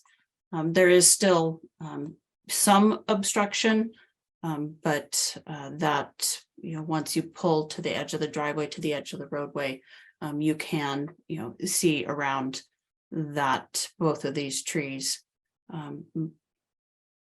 better than you could previously. So I feel it's a good compromise. Also, this isn't necessarily germane to this, but is this a net reduction in impervious surface for the driveway now, if it's a little bit closer to the building and the garage itself? I feel like it Yeah, ought to be probably. slightly less. it's a slight reduction, but it's Just looking for one additional benefit to the current placement. Well, I mean, so we, from that aspect of the historic character, you are correct. And if Paul, if from where the 12-inch oak was that was going to be removed, it does preserve, at least that corridor of green space, without having the driveway go through it. So, that there is that benefit as well. Yeah, it sort of narrows where impervious surfaces. So it might be only a slight reduction in impervious surface. It narrows the area where it exists, or is proposed, I should say. Are there any questions or comments from board members?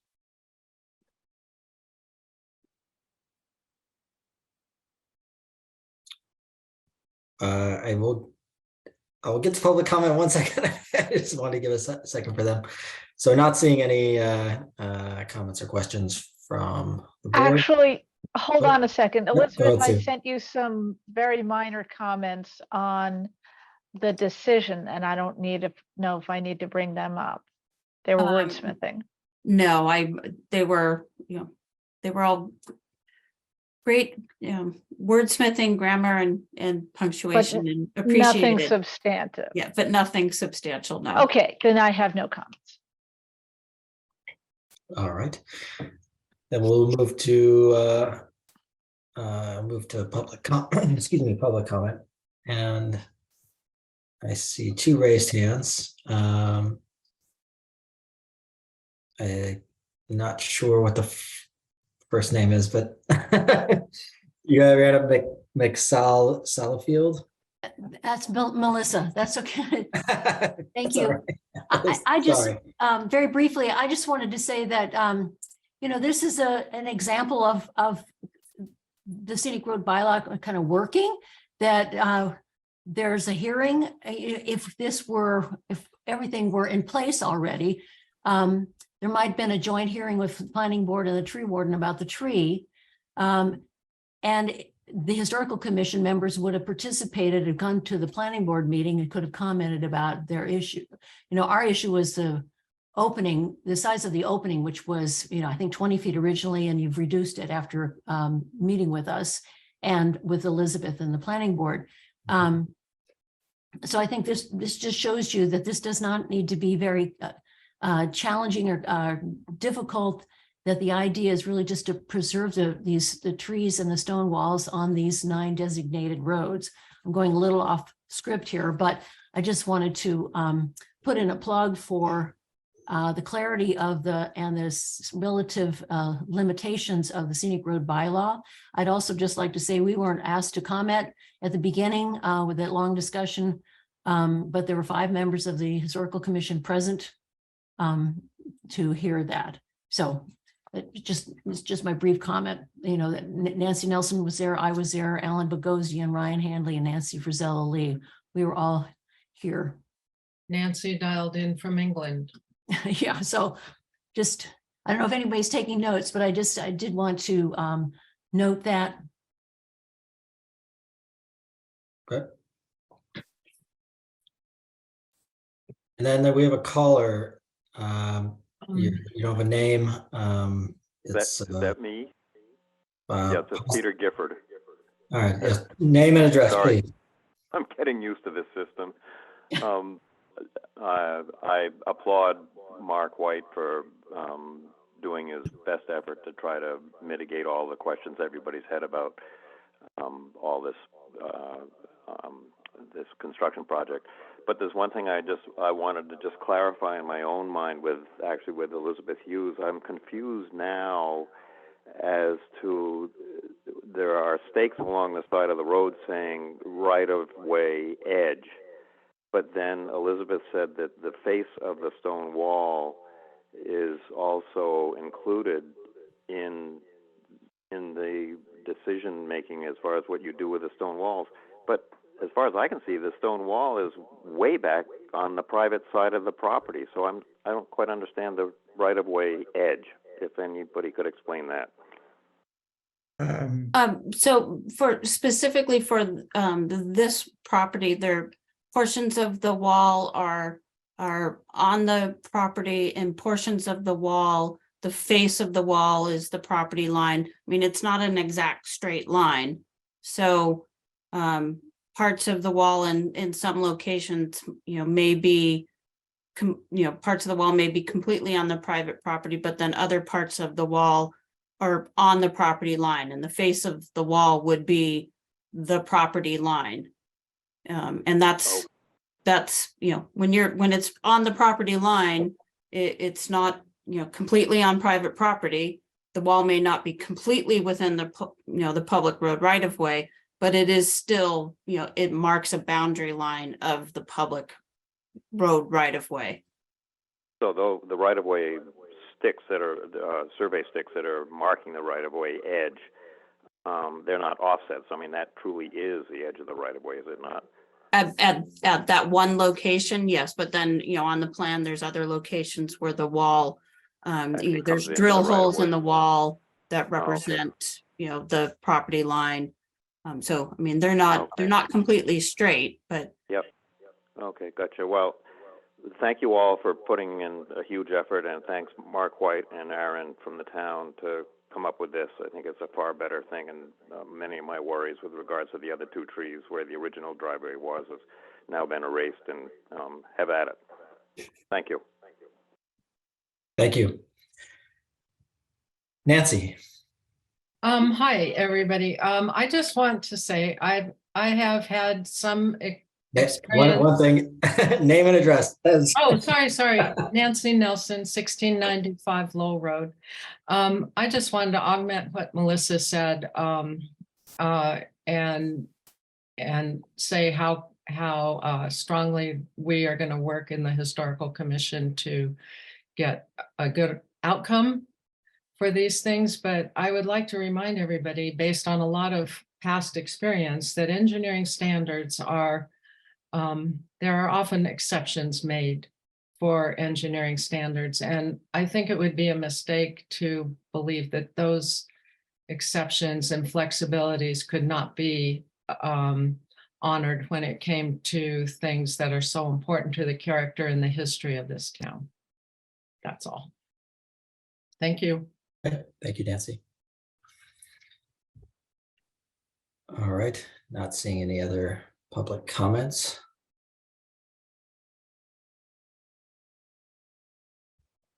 Elizabeth, are we otherwise ready? You can close your public hearing and somebody can move to grant the scenic road decision with the minor edits from wordsmithing edits, and then based on the findings in the draft decision with conditions of approval. Great. All right, I will close this public hearing. And would somebody like to make a motion? Somebody who's not Sue. I can try. I might need some. No offense to you, Sue. You wisdom. do a wonderful job. I just try to spread it around a little.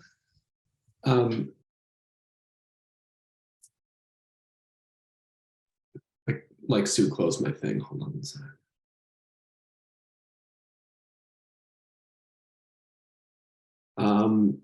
I move that the board grant the application of Mike Parator with a WMW LLC, Bentley Building Corp., the applicant for a scenic bylaw permit for the removal of a portion of an existing stone wall to allow the construction of a driveway for a new single-family dwelling at 1134 Monument Street, parcel number 1371-4-1. And then I'm lost. What else do I need to put in there, Elizabeth? Subject to the minor Subject to the minor wordsmithing that was discussed at edits, the meeting. yes. Conditions of approval and the findings as discussed tonight. And the conditions of approval and the findings as discussed tonight. Thank you. I second. Thank you, Rob. All right, all those in favor? Andrew? Yes. Linda? Yes. Sue? Aye. Rob? Yes. And I am also a yes. All right. I think that does that for that. Thank you. Yeah, Thank you for your time. Thank you. I agree with Have a good everybody. I think night. this was a good outcome for that, so I'm glad to see it. Thank you. All right, thank you. And I got to go back to. So the next item is just to follow up on the 2023 annual town meeting. I want to say great job, Linda and Nathan. Both of Mostly them- Linda. Linda had to take the Yeah. Linda took the heat for a little bit of it. Yeah, who knew that absolutely no controversy with removing fast food prohibition, but food trucks, brings out curmudgeons and soft serve ice cream. So what I can tell you is the day after town meeting, the health division was inundated with requests for mobile food trucks. So what we have done is they have started with, at least for private property, just a 1-day temporary food permit, because that's fairly simple, and they can just issue a 1-day permit. And the process for municipal property and public roads, that's going to take a little bit more time to establish that process. But at least for certain upcoming events that are happening, we're trying to fit that round peg into the current square hole for, there is a process for authorization to utilize municipal property. And that is something that the deputy town manager is coordinating. So I'm trying to just, wrap food trucks into that current process, at least for the next month, because there's quite a few things happening in town. So, but we are going to have that pulled together, as soon as possible. But at least for now, it was passed. It has not been sent to the Attorney General yet, but the building commissioner, feels that there's definitely 2/3 support, and we do have an established temporary process to make sure things are done safely and orderly. So I just wanted to follow up with the board on that. So when do the ice cream trucks start? That's all a lot of people want to know. Yeah, so you probably won't hear the first ice cream truck till June, but we'll get that going. Yeah, so but I just wanted to make sure that the board knew that that success was immediate the next day. They got over a dozen calls. That's great. Good. And then I don't know if there was anything else you wanted to follow up about those two things. I do know the rumor for the redevelopment of Paparazzi may include a Chipotle, which every high school student is happy about, I understand, but sure.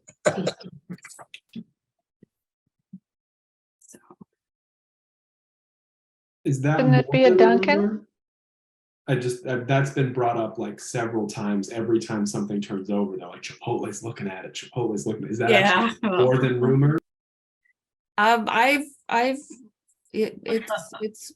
a little, it's not 100%, but I have it on good authority that that is one of the people that are discussing moving in there with the current development company that's looking to, they will be looking to demolish the building. It's about 8,000 square feet, building a building of about 12,000 square feet. At this time, it does not look like they're going to trigger any special permit requirements, so it would just be site plan through the planning board. They first have, the site currently has a failed septic system that has been in failure for a very long time. So that will have to be completely redone. You know, there's some moving parts, but the conceptual ideas, there'll be an overall reduction in pavement. There will actually be stormwater drainage and stormwater management on the property where there currently is none. They will be closing off 2 of the 4 existing driveways, which we're happy about with that. So, you know, there are going to be quite a few improvements, I think. How old is that site? What when was that built out? The building was one of the original Howard Johnson's, built in 1950. Yep. Okay. So it will have to go through a demo review process. Yes, it will. Yes, it will. But it is. Can I just ask you a quick question? I was Go sorry, I was for it. writing coffee beans. Sorry. Did you say a Chipotle? That's one of the people that are interested in being in that location. So, but you know, that's just the rumor, but until we actually see somebody going in there, but that is somebody that they're talking with.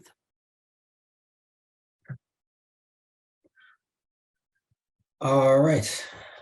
Next bit of business is planning board meeting minutes. I think we have. So both Linda and Sue did provide some edits, and I think Heather sent them back out to the board.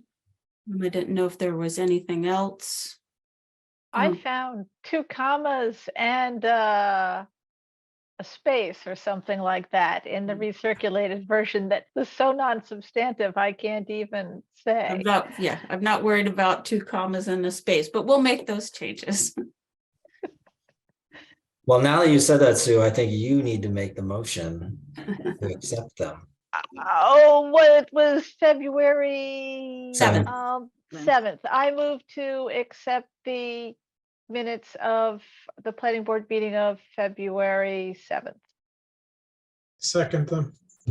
Thank you, both of you. All right, all those in favor, Sue, Aye.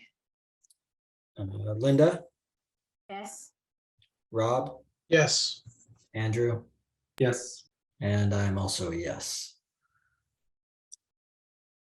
And I keep closing this one.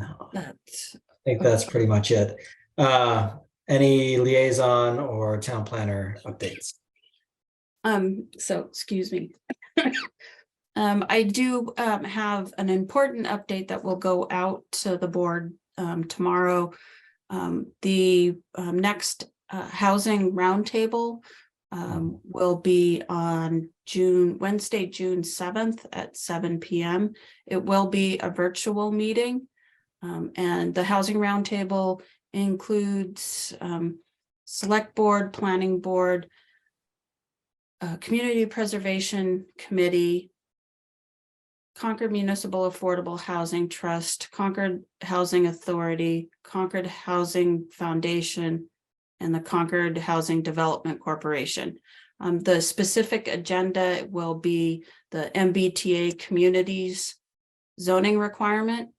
We have been given a grant through the Citizens Housing Advisory and